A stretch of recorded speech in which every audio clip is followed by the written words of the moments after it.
All right, welcome everybody. Let's Take a Ride podcast. Captain John here with David, one of our riding buddies, and we're gonna talk about a little bit different subject for the next few three, four, five, six episodes about people's firsthand experiences impacting animals on two wheels. And apparently, David has a reputation of coming in contact with animals.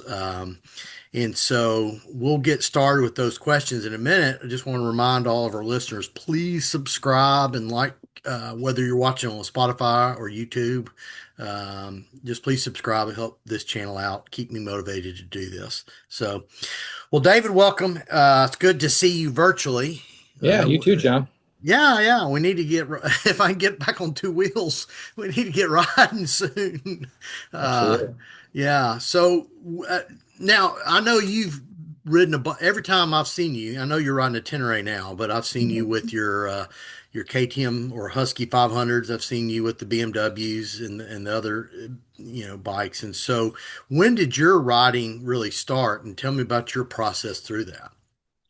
My riding started with a Gorelli moped when I was about 13 years old, I'd say 13, 14, something like that. And that's what kind of got me hooked on it. I went from that to a 1977 Yamaha DT 250D, Oh yeah. and I found a picture of it someplace. I was like, oh, that's my bike. That's what I used to have. And of course, you try to track down your first bike. I called the guy that I sold it to, and he's like, "Whatever happened to that thing?" He's like, "Oh no, we sold it a long time ago." So that one's gone. But I I uh I that was really my well, I didn't have another personally have another bike until a long time later. But in college, I kept, I had my license still, and because that was a street legal bike, I took that around on the roads and had a lot of fun with that. But up here in Northern Ohio, which I'm up visiting my mom this for Thanksgiving and whatnot, there wasn't a whole lot of trails to happen that we could find around here. So even though it was a dual sport, we hit a few trails here and there, but that was about it. It was mostly just kind of street riding, and eventually I got a car and ended up selling it so I could make a car payment. So Uh-huh. that I one of those things you always regret. But went off to school, and then in college I met some friends, and I got to ride a few of their bikes. I remember there was a guy, well, a buddy of mine had a GSXR 750, and he'd let me ride that on occasion. That thing was wicked fast. In fact, on the seat, it said slingshot. But apparently, you hit about 4,000 RPM, and that thing took off like a bat out of hell. And I almost went off the back of it when it hit that power band. But that was crazy. I got that thing up to about 120 or so. It's about as fast as I was willing to go on it, because I was also borrowing his helmet, and his head was a lot bigger than mine. So it would like try to suck my head off. That's So right. I know that feeling. I'm like, Uh-huh. okay, I'm going to back off this now. And then I had a roommate who bought a Katana 600. This was probably in about 93 or something like that. He bought it brand new. He had dropped out of school, out of college, and got a job, and so he just basically had money and didn't know what to do with it. And so he bought a Katana 600 before he even had a license. So I had to drive right at home for him, you know. And I think I rode that thing more than he did when we were roommates. Um, and so I went from that, and then basically after that, I got married, moved out to Chicago, and started having kids. And actually, when I moved to Chicago, I went to get my license in Illinois, and they said, "Well, you have a motorcycle endorsement. You want to try and get the motorcycle test or take the motorcycle test?" I'm like, "I don't have a motorcycle, but sure." And of course, I failed it. So, and so I didn't have a motorcycle endorsement for the entire time I was in Illinois, which was like 12 years. And then it wasn't until I moved to to Nashville in about 2008. Went through a divorce and all the rigmarole, and it wasn't until after the divorce where I was like, you know what, I want to get a motorcycle again. And my first bike after all that, it must have been like 20, 25 years, was a BMW. It was a 2001 BMW 1100 or 1150 GS. And a guy had it who was seeing a girl down the street from me. And I was like, oh man, that's the kind of bike I've always wanted. I've The always loved that sort Rhino. of thing.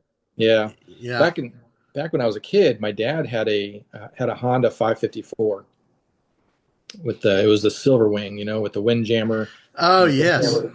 Uh, Classic old Honda right yeah, there. Yeah. yeah, it was a great bike. I used to ride that around, and that was a lot of fun. And until my dad let it burn up in the driveway by accident, and then he didn't have a bike anymore after that.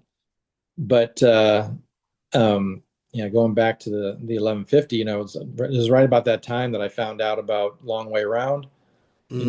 with Ewan McGregor and Charlie Borman, and I was like, oh, I got to have this, that sort of thing. And we worked out a deal, and I bought that bike from him, and I loved that thing. I took that all over the place. I was doing the tail of the dragon. I was just having a blast on that bike. I really enjoyed it. And then, as luck would have it, uh, I got into a relationship with a girl who didn't care for bikes, and um, and so one day I went out and I found the Dirt Devil. Uh, those local people know that Oh, yeah.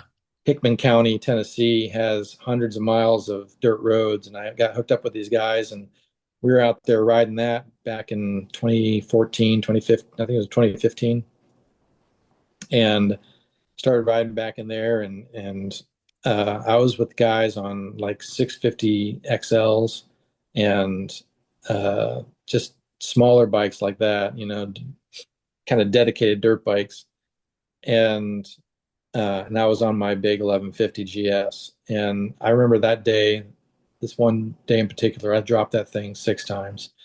Nobody helped me pick it up.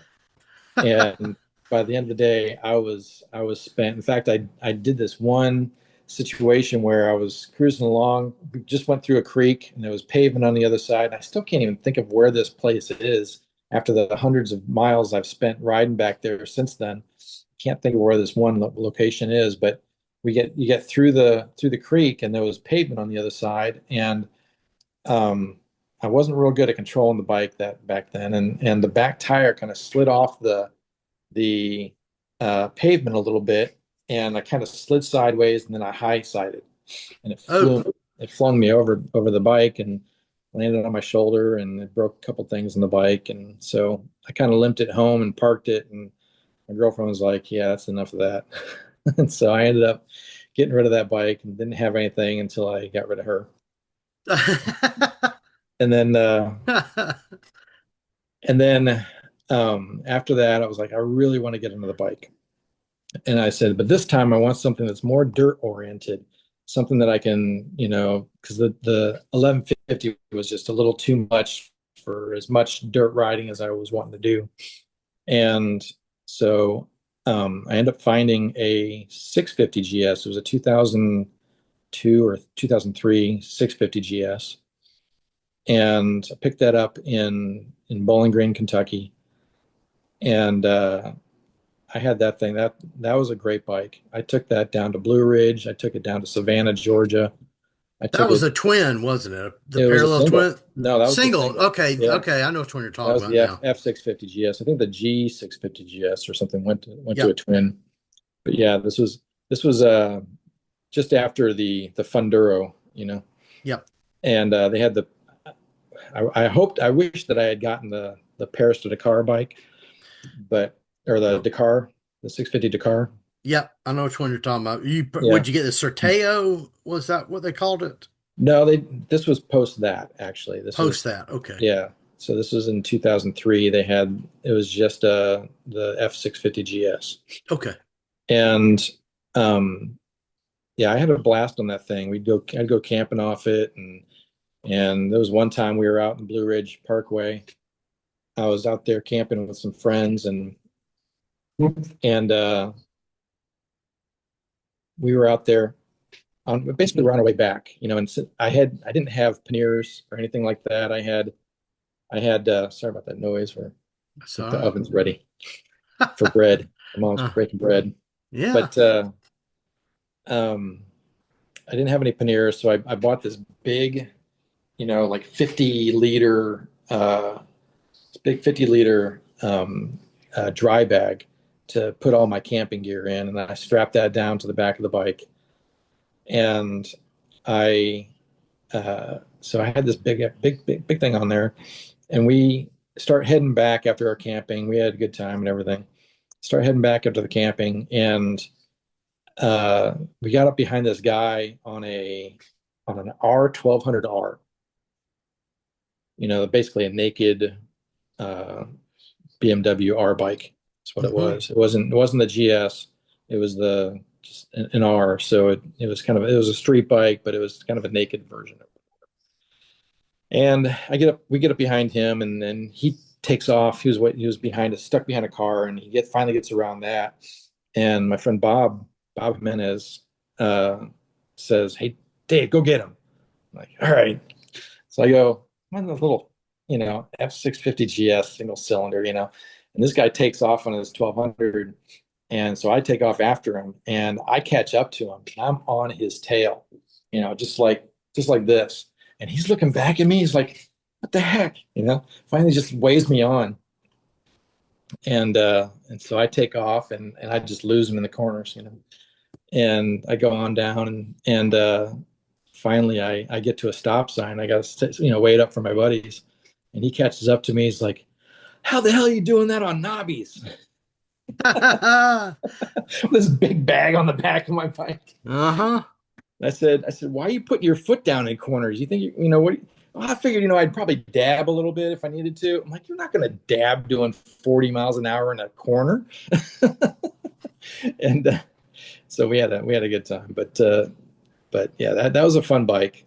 And then I got an opportunity to basically pick up a uh, it was a 2015 1200 GS. I'm a member of the BMW Motorcycle Club in Nashville, and um, so I had an opportunity. I told a friend of mine that I was interested in getting a bigger GS because I was really wanting the 650 was great, but it didn't have enough suspension to really be good off road, and it didn't have enough weight and street worthiness and power to really be good on road.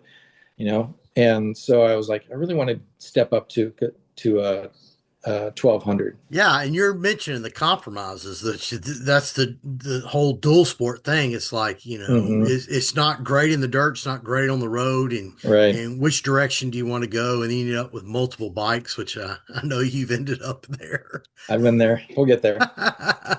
Um, so I lucked into this deal with a fellow club member, and it was just a heck of a deal I couldn't pass up. And so the funny thing was is that he calls me up because I told my buddy Bob that I was looking to step up, and he said, "I think Alan's selling a bike," and it's Alan Broche, and he's a great guy. And Alan calls me up and says, "Hey, I hear you're looking to buy a bike," and yeah, I am, but I'm not sure if I'm ready to financially. And he told me what he was wanting to sell his for, and I was like, man, that's such a great deal. I had the money in the bank, but I was like, man, it would just totally deplete me.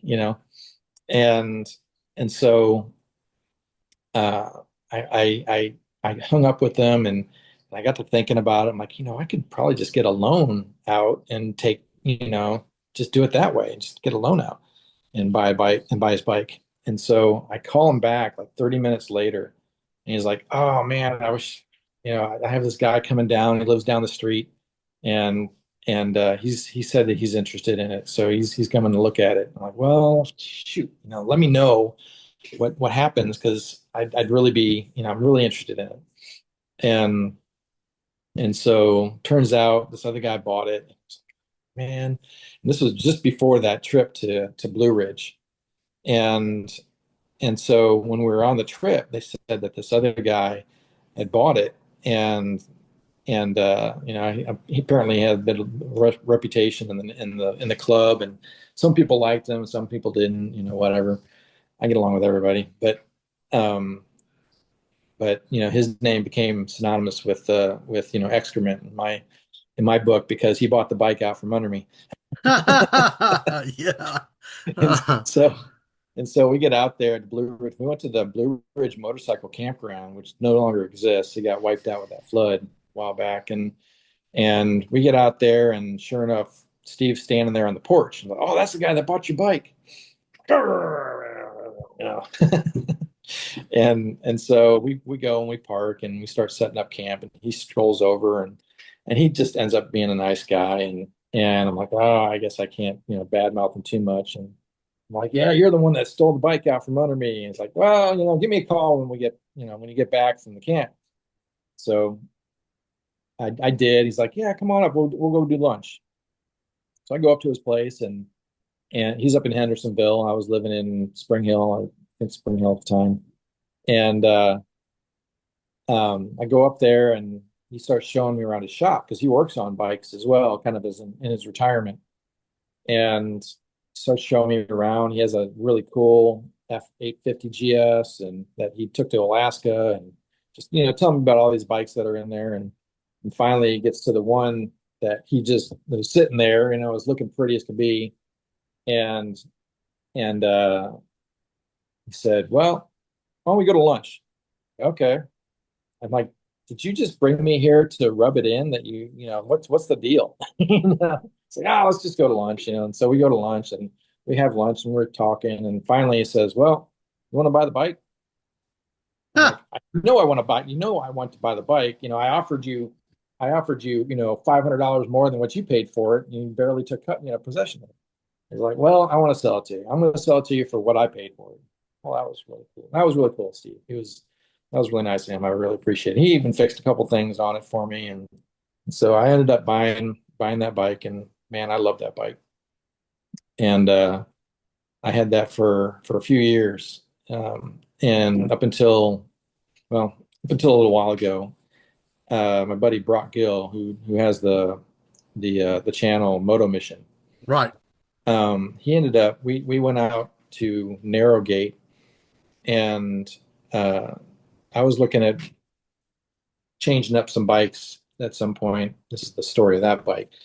I was looking at changing up what was in my stable essentially, and we went out to Narrowgate to show Brock what was going on out there. If you're not familiar with Narrowgate, it helps young men between 18 and 25 that are just on a bad path to set them on a good path, basically. Yeah. And it's just a really good organization. And Brock wanted to do something for one of the guys there. And so he said, what if I buy your bike and then I'll give it to him as, just like it's as a gift so that to show him, and it was a whole video shot through K-Love, and it turned out to be a really great deal. And in fact, I just saw Weston a few weeks ago at our fundraiser we have out there every year. The BMW club has out there, and he wrote it up. And man, it was good to see. I'm like, I recognize that bike, and he loves it. He just absolutely loves it. He's just, which is great. I'm really happy for him. But so I got at that point I had the 1200 GS. And then I was like, I love the 1200 GS, but it's so pretty and has all these plastic parts that are expensive. I don't really want to spend too much time in the dirt. I took it out to the dirt devil a few times, but I was like, I need to get something else. So Hmm. I start looking around, and I come across on Marketplace, I come across this guy who was selling a DR 650, and it was a 2013 DR 650, but it had been stolen. And this guy, he bought it as a project bike, but it had no seat, it had no speedometer, no key, it was not running, And so I bought it for $800 from this guy as a project. And I mean, it didn't even have an oil cap, oil filler cap. And so I took it home and I went to drain the oil, and it just came out as sludge, gray sludge. And I was Oh like, God. oh man, this is going to be is this thing even going to start?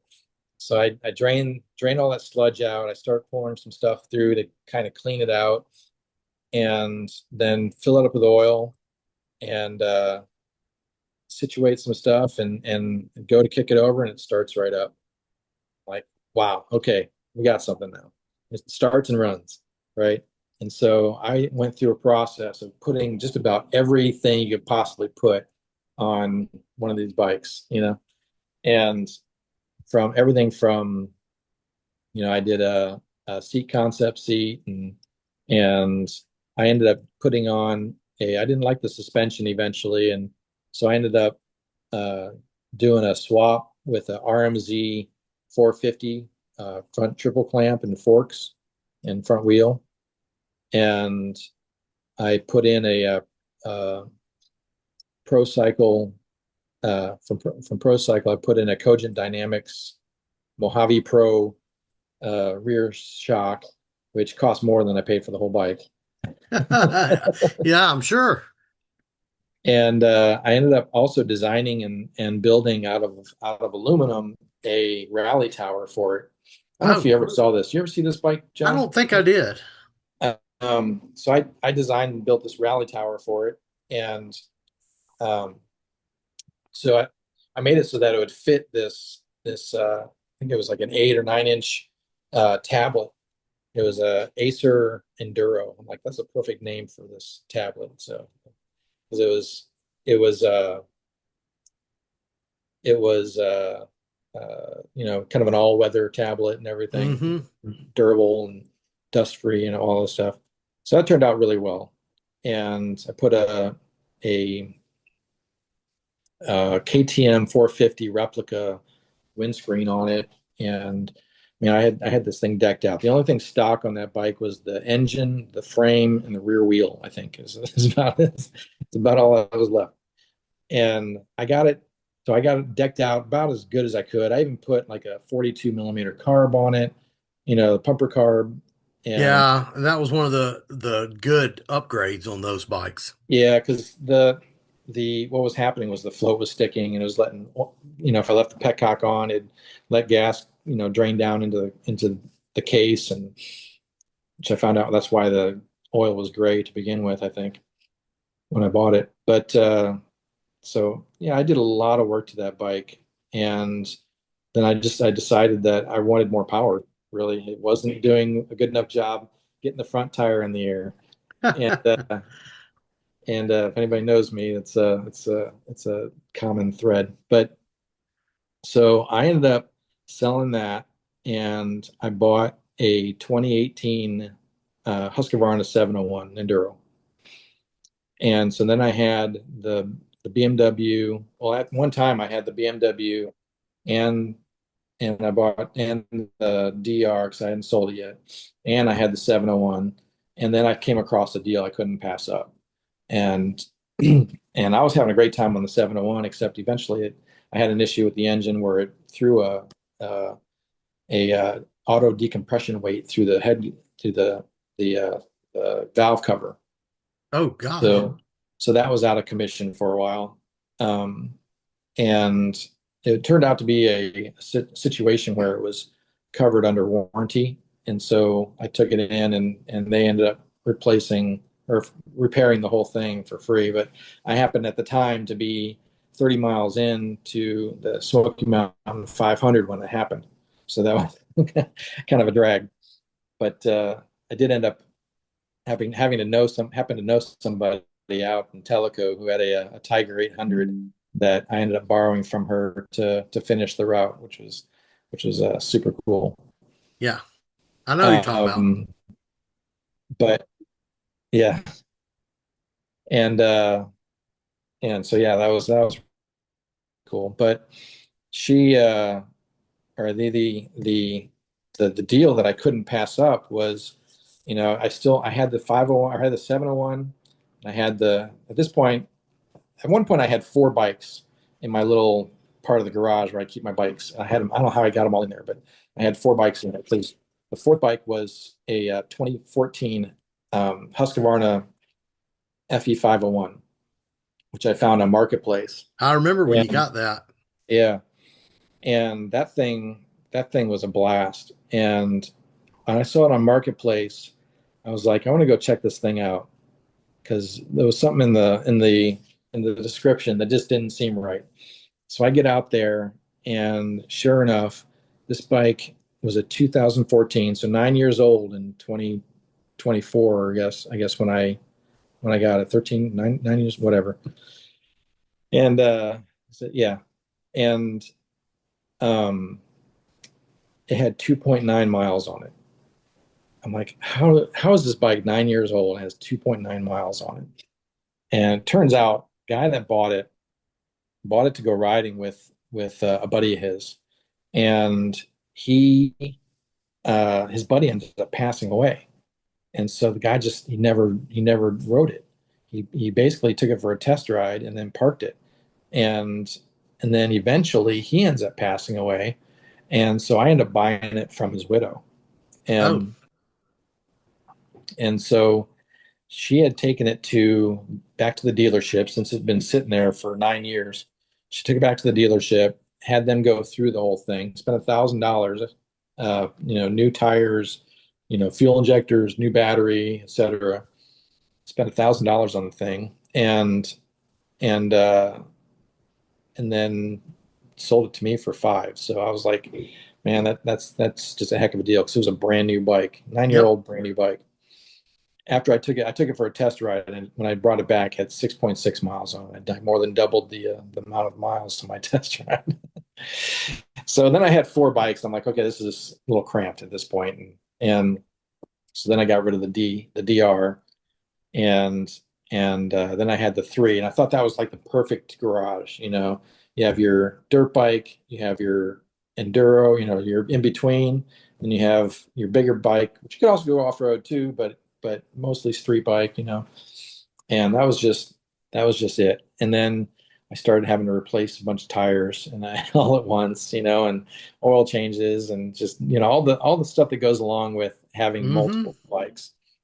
And then this opportunity came up to sell it to Moto Mission and for that whole deal, the GS. And so I did that, and then I was down to the two Huskies, and I decided, well, I was about to go last year. I was about to go in the North California BDR, and I I didn't really want to take the 701 because it was a great bike, but over the couple of years that I had it, it just had obviously issues. There was the one time with the engine, the engine weight or whatever that repair, and then just various other things. I'd replaced the starter, I'd replaced this and that and the other thing. And I'm like, I don't want to be 2,000 miles from home and have something happen to the bike. And so I ended up selling the 701 and the 501 and bought the 2024 T7. And that ended up being just a great.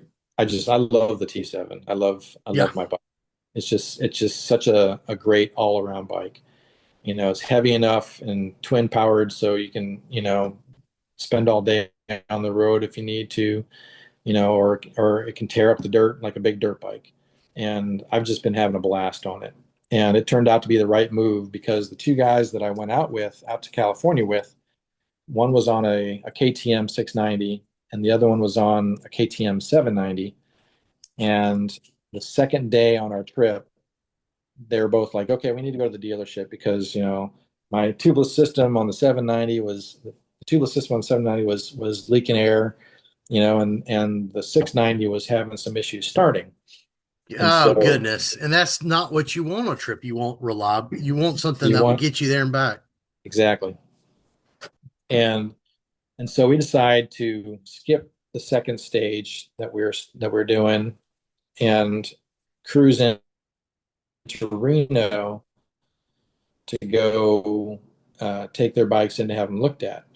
Well, on the way into Reno, we're on 395, just getting into Reno. We hit some construction, and there's a cop sitting there and everything, and so traffic starts slowing down. So I go to grab the brakes, and I realized that I didn't turn my ABS back on, and so I went from vertical at 60 miles an hour vertical to horizontal, and I went for a nice long slide on the highway. And um, of course, the cop was right there, and so he calls EMS right away. And because if you go down on the highway, typically there's some issues, but but I don't know. I think I have a very good guardian angel because he's been working overtime in my life, I believe. But I was wearing a Alpine Star Bionic shirt and a the Leat dual axis knee guards, and then a Hmm. Climb Carlsbad suit. And so I went down and I slid, but I was fine. And I got up and we basically picked the bike up, straightened the handlebars, and the EMS came and said, "Are you okay? Do you want us to check you out?" I'm like, I'm good. I don't think you need to check me out. I'm not going. You know, straighten the handlebars on the bike, and we rode on into Reno, and went Yeah. and did the rest of the route. And anyway, so there we get through the top half because what we did with the North California BDR is we bisected it essentially. I trailered the bikes into Reno, picked them up at the airport, then we went to um, the Lake Tahoe. We had a Airbnb there that we stayed at for a couple days, and then parked my truck and trailer in Truckee, and then did sections 5 through 9 up to the Oregon border, and then we went all the way back down to Mammoth Lakes, and then went from there to Lake Tahoe.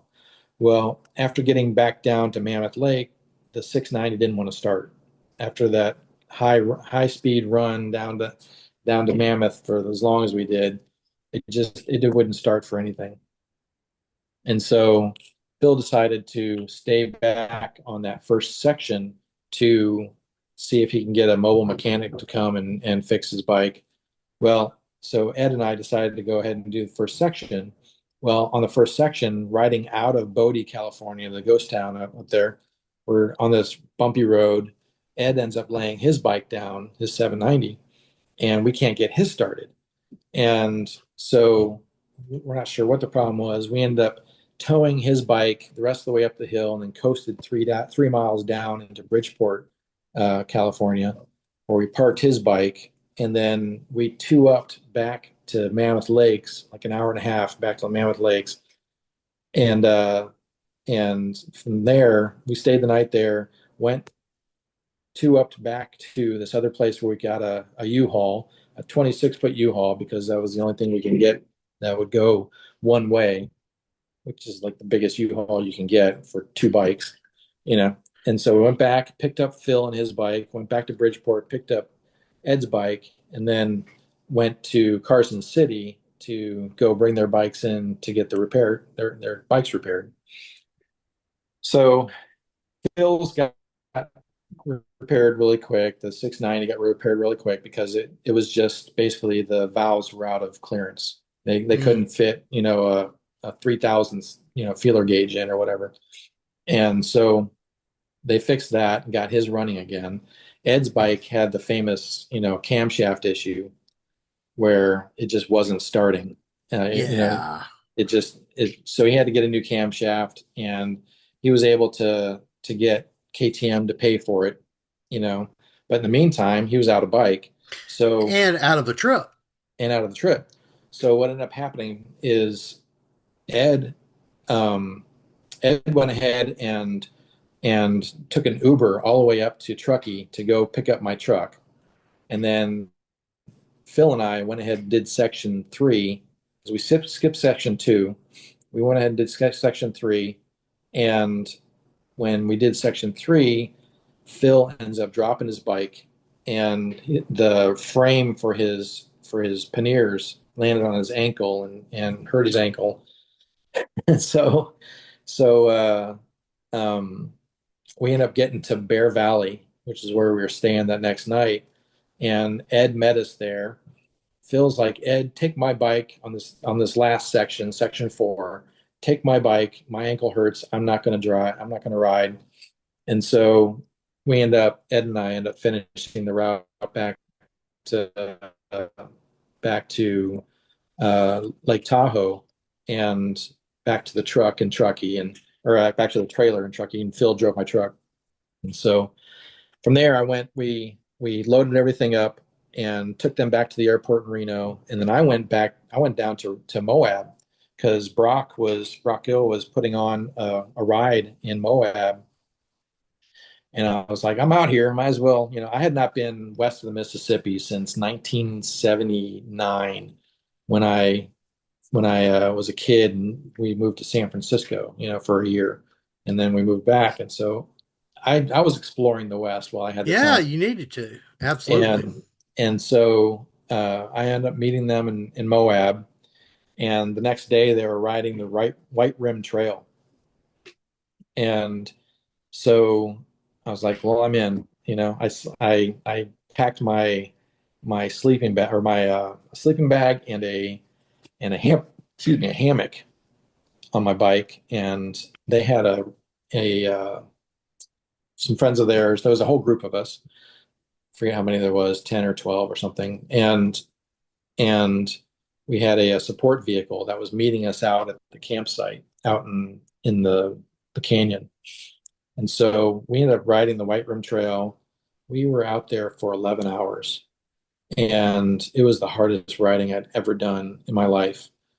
After two weeks of doing the North California BDR, I go and do this, and man, by the end of it, I'd gone through probably 5 liters of water and Gatorade, and my hands were cramping up, I know and that feeling. oh man, Yes. I probably dropped that bike like 10 times, That's and what my hands did at the Hooligan 100. I had to yeah, exit the race. I couldn't even grip I was just cramped completely up, hands and wrists.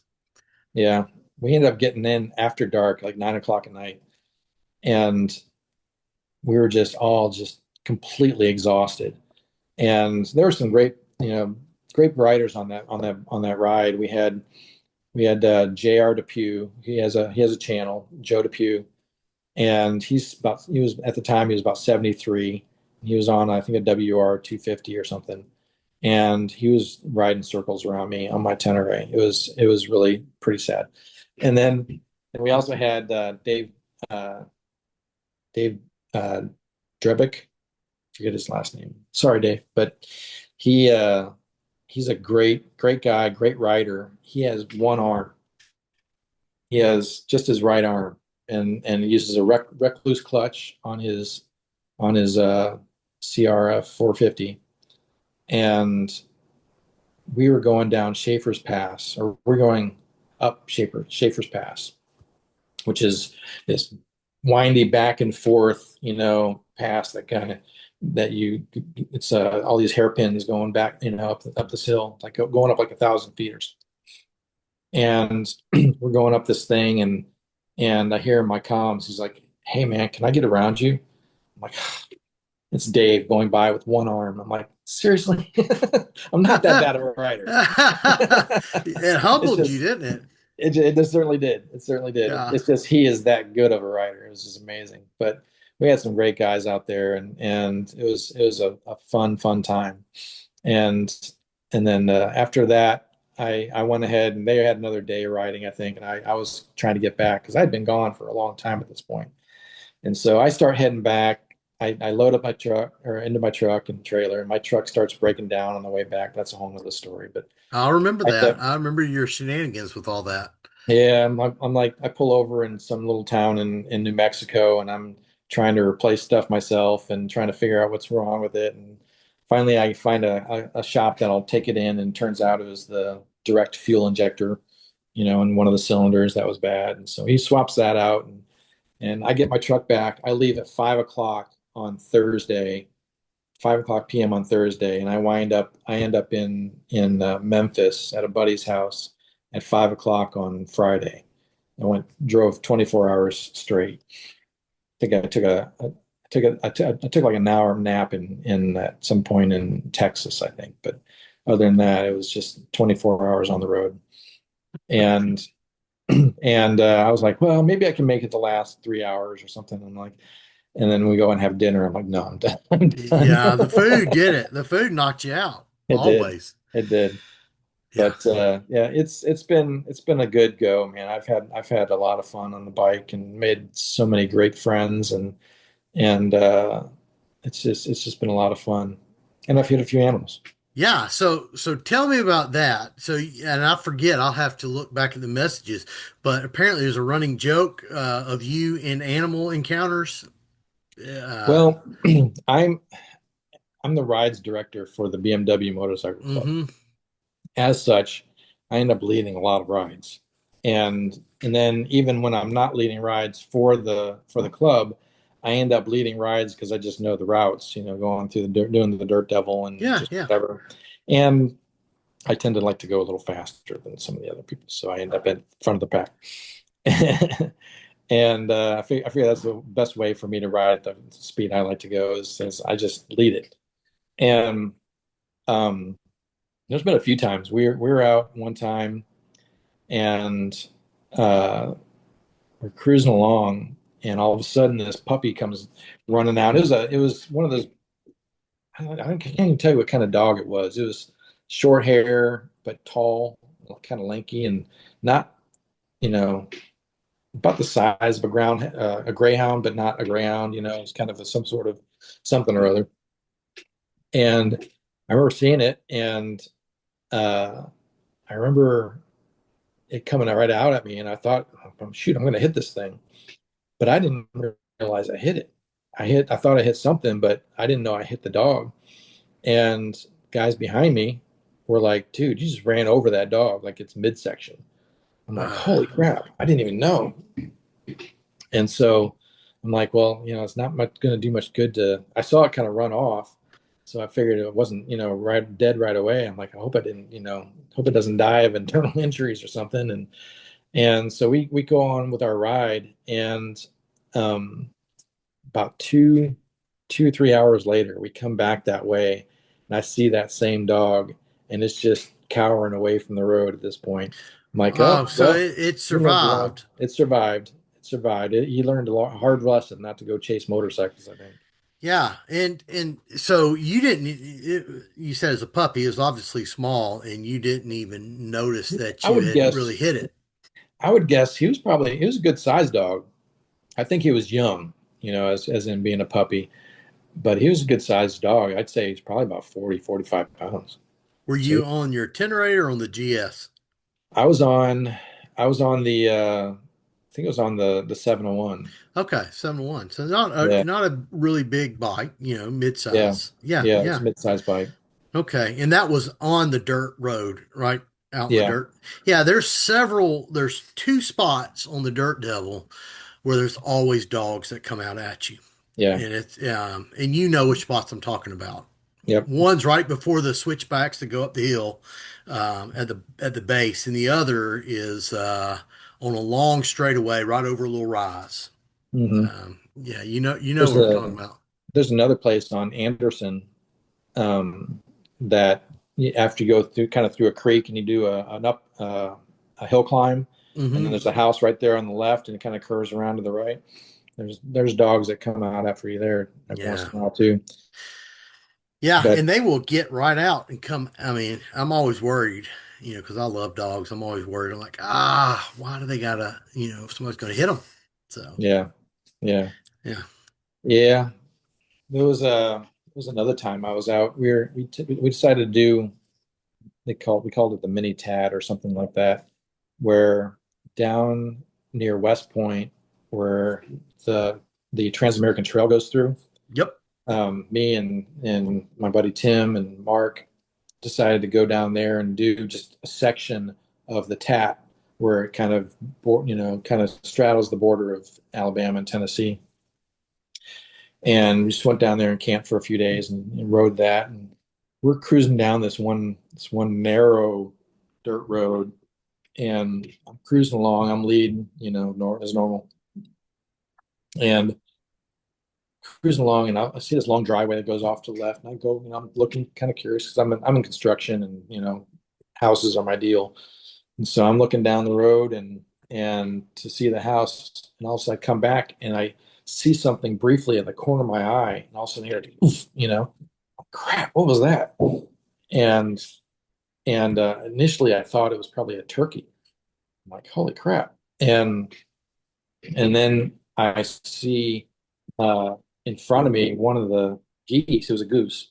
One of the geese were flying in front of me for a while, and just right down the roadway. And someone said, one of the guys behind me said, "No, man, that wasn't a turkey. That was a goose, and it's still alive." And so, shoot. So I turn around and I must have run over its neck or something. I'm not sure what I hit, but about the time I got back to it, it finally expired. And I feel bad, but Yeah. there's only Was so it, much you can do. wild goose or somebody's? It was a wild Okay, it wasn't a goose. Yeah. farm goose. Okay. No, no. It was a wild goose. It was like a Canadian honker or whatever. And it was That's not your everyday run in on a it's not motorcycle. it's not your everyday run in, no, for sure. Um yeah, that was sad. And but then also we're like, well, you want goose for dinner? Yeah. Y'all are camping, right? Yeah. We're camping. We're Yeah. like, I don't think we want to pluck all those feathers. Yeah. So, but yeah, let that one go. Um, but yeah, I've had a few run-ins here and there, but luckily no deer. I have to I've come close a few times on deer. No joke. They can be right there on you. I have the only, I had not I've driven all across the U.S. Like you're talking about coming back that 24-hour drive to Memphis.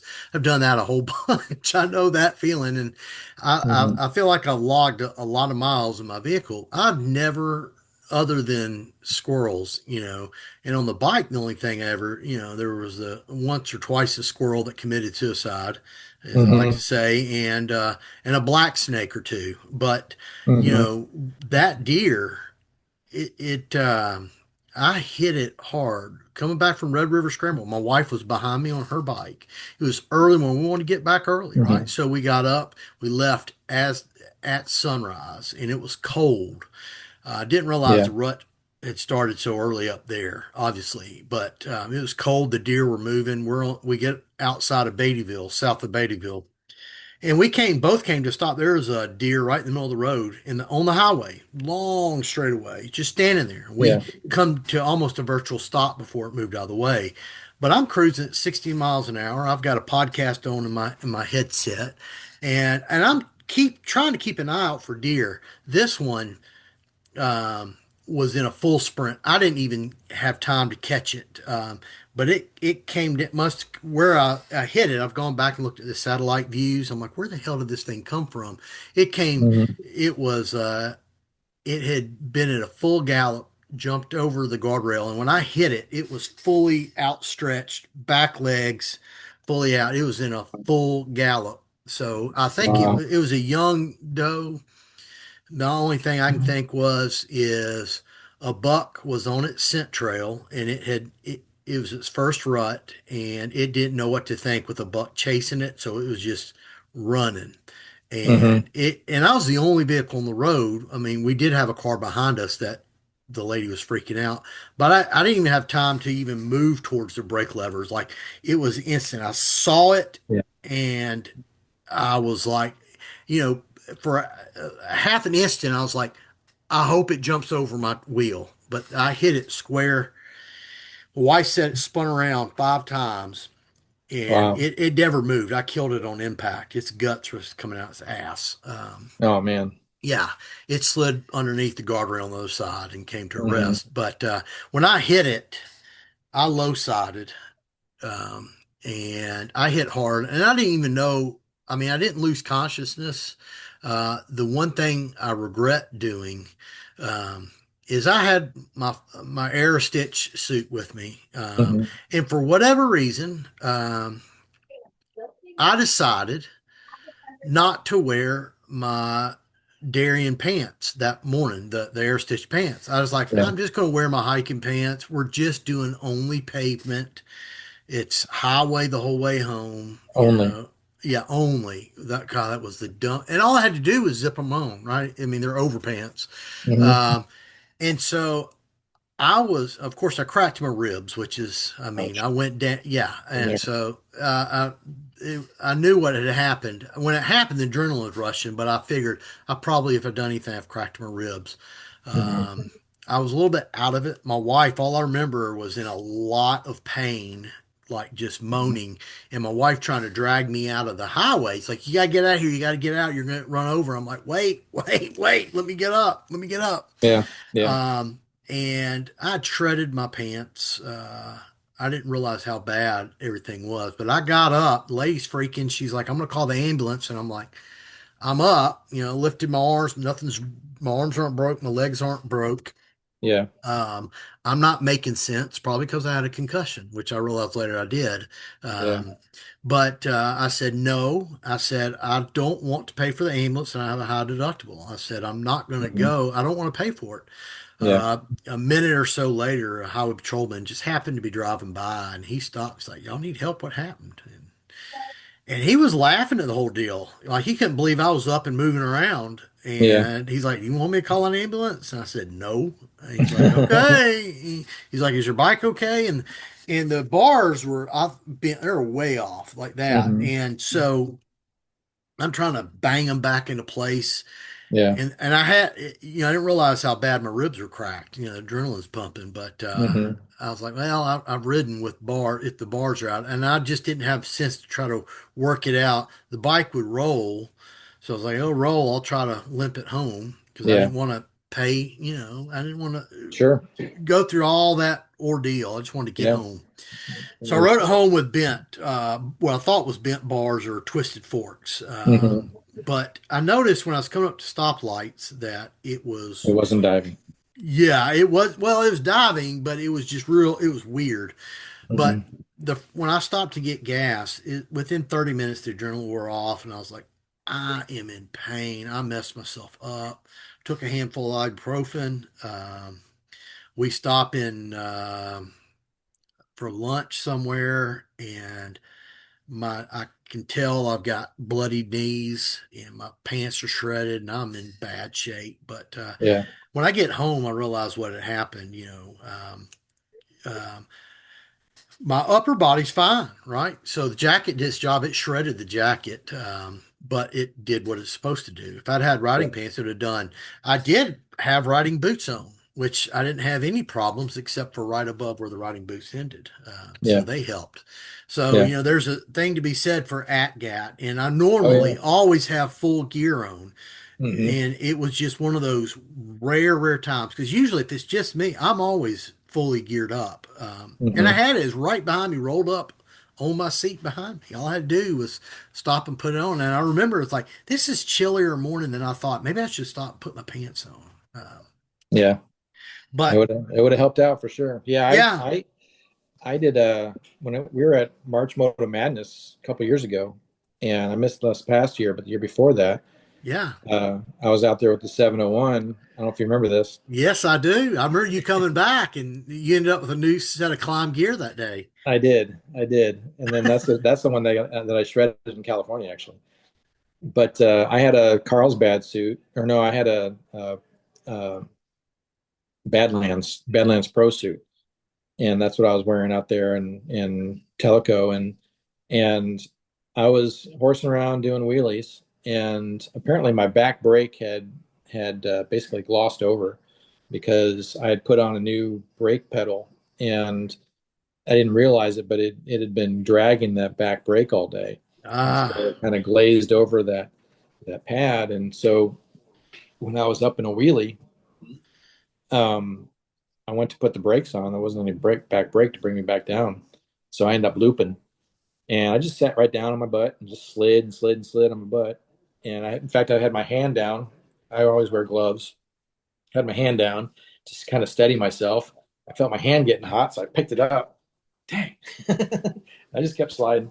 And the bike, kind of sat back on the luggage rack and just slid like that and kind of fell over. Bike was fine, except the luggage rack now looked like a spoiler, you know. And I wore through my glove, and I just had this tiny little spot about the head of a pin that was like a little blister or something on my hand. That was it. My butt was shredded. The pants were shredded, but I was wearing long johns under the pants, and those weren't even touched. And so I was fine from that standpoint. And I went back to the client, to the vendor, to the climb thing. I said, "Hey, don't they have a deal here where you know, if you have an accident?" And they're like, "Yeah, you have to have a police report." I'm like, "Shoot!" Yeah, I mean, like, who So I wants didn't to call do the police for that? that one. Yeah, Right, right. Well, you see, officer, I was doing a wheelie. I'm like, no, that wasn't gonna work out. yeah. So, Did you hit so I your just kind of head when you went down? no, no, not a bit. See, when I didn't No, think I'd hit my head until I looked at, and it was about 2 or 3 weeks later. I looked at my rye helmet, and sure enough, big old bash mark. So of course I'm like, Mhm. I may have cracked that. So ended up buying a new helmet as well, a new jacket and a Yeah, new helmet. yeah. Well, when I So went down in California, I had a cop right there, and he's like, "Well, it was a single act, vehicle accident. I don't need to write anything up." I said, "Actually, if you could." So I got a report, and I turned that in with pictures to Climb, and they sent me a new Carlsbad suit, yeah. and that was great because I mean that's a $1,400 suit. Yeah, well, I'm glad you got the new suit. If you hear the Yeah, dog barking, my dog's going crazy over somebody outside, maybe a delivery. yeah, yeah. Bread's done. That's what I got. Okay, so you've got the beep on the bread's done. Well, animals are the only time I really got scared, other than this time about animals, and I usually take these precautions. Of course, in the middle of Kentucky, there's no interstates. I remember going to the Pigs in the Forest rally, Mhm. and I was going to ride out. I had something going on, so I got up before sunrise and was going to ride the 5 hours there. And so I just got on the interstate because I was like, I don't want to deal with deer early morning, so I went that way. On the way back, I didn't. That was a crazy day. It was almost 1,000 mile day. So I rode the. It was about 900 miles. I rode the 5 hours there to North Mhm. Mississippi. Um, got there, rode their 160, 180 mile route, and so I'm sitting around the campground. It was hot, and I had not set up my tent. And I'm like, I'm going to go back tomorrow. I mean, I was going to come home the next morning anyways. I'm like, I don't want to set up the gear just to get up in the hot morning, to Mhm. pack it all up. And so I'm sitting there with David Baird and we're just chit chatting. I'll put in. Yeah, yeah. So it's about 7 p.m. and I was like, I'm just going to go home. I had like, an hour of daylight and I was feeling good at the time. So I decided I was going to cut across to up to 64 and go straight across. But by the time I got, there's some long stretch. I mean, 64, most of it's 4 lanes, so I wasn't Hmm. too worried about the deer. Um, but I started getting worried. Armadillos are everywhere. I was dodging them. I couldn't see them. They're Yeah, just like bowling balls all across the road. Of yeah, course, yeah, I didn't want to hit one, but I knew it wouldn't kill me. It'd just be a hard impact and yeah, guts all over me yeah. as I smashed it. But you know, there's different times. I mean, you know this. Sometimes I usually won't see deer. Right now in Tennessee, I mean, every half mile I'm seeing a dead deer on the interstate. They're out Hmm. everywhere at this rut. I mean, they're everywhere. And Yeah, so usually I don't ride early mornings or late afternoons during the rut. I almost yeah. hit one uh, late May. I rode up to do some photography. This is when I had the V-Strom. I rode up to Kentucky to an overlook. There's a 26-mile road the top of Big South Fork that goes along the border of Tennessee and Kentucky. I don't know if you know which one I'm talking about. Mm. But it's 26 miles dirt road. It's the quickest way to get there. And I got there and took my photos, and I was like, I don't want to do 26 miles of dirt in the dark. So I was like, I'm gonna try to do pavement, which took me way out of the way. Almost ran out of gas Oh because there was wow. no gas stations. Yeah. But I was in a panic mode to get home. I was like, I'm 5 hours away and it's 9 o'clock at night. But um, I take some back roads to shave some time, but I knew I had to keep my speed up. And I was looking for deer. I was riding with my fingers covered. And sure Mhm. enough, I saw one at the top of a hill looking at me, and I was like, "Don't do it!" And sure enough, it did it. And I locked the brakes up and Yeah. skidded, and I slid off onto the shoulder. Oh wow. But I didn't drop it, and I didn't hit the deer. That's good.